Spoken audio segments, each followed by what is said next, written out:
So, hi guys! It's me, Shari again. Kiss ka na sa outfit ko. Dalian mo na. Kasi sobrang init na te. Ay, char lang.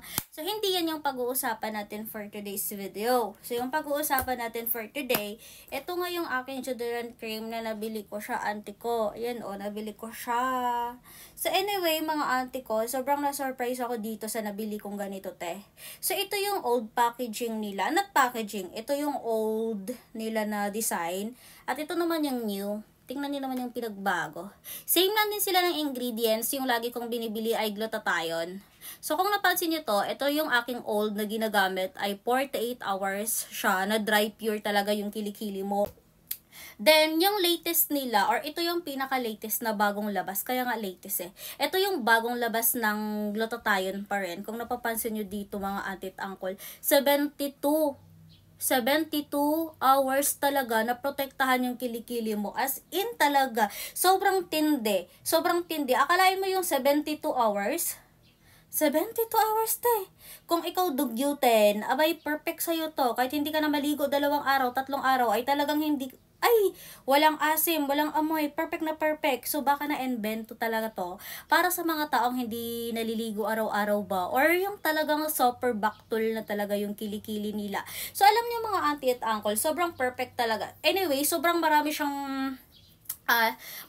mga scent or marami siyang, anong tawag doon? Basta marami siyang iba-iba. So, merong papaya, tapos merong powder, or meron namang tawas nito yung kanyang, basta ganyan ingredients pa tawag dun. Sa bahala na kayo doon. Okay.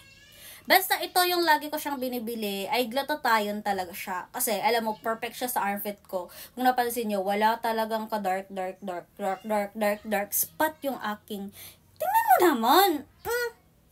Auntie ko, 72 hours talaga siya. Dahil hindi nyo nga makikita. O sige, ipapakita ko sa inyo sa likuran ko na camera. 72 hours talaga siya. Ultra fresh ka na talaga, auntie ko. Ito yung bago kong bili at nagulat nga ako. Bakit 72 hours na talaga yung naprotektahan yung kilikili mo kung meron kang baktol or meron kang putok. Auntie ko, kung ikaw ay nanatili pa rin sa mga ganitong klaseng 48 hours, o abay, magbili-bili na, auntie ko. Ito ay wala pa to 100. Sobrang mura talaga siya, auntie ko. Pero magagamit mo na tong ultra glutathione na to, na Felon Fresh na to, na deodorant cream. Abay naman, auntie ko, kung maitim yung kilikili mo, medyo may putok, medyo may asim, it's perfect to para sa.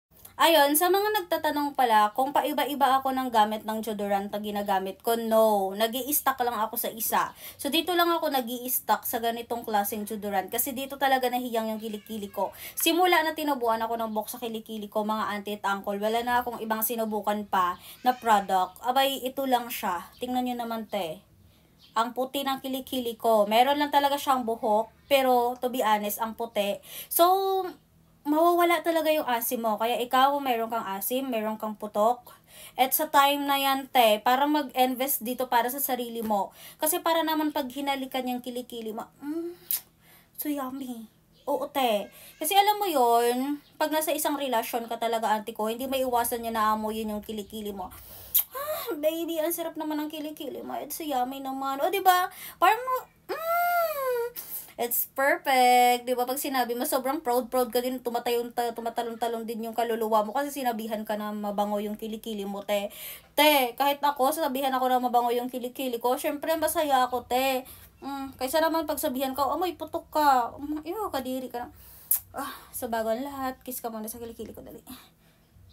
1, 2, 3, tika lang, magpipicture lang ako, te. 1, 2. 1, 2. Perfect. Uy, bango ng kilikili.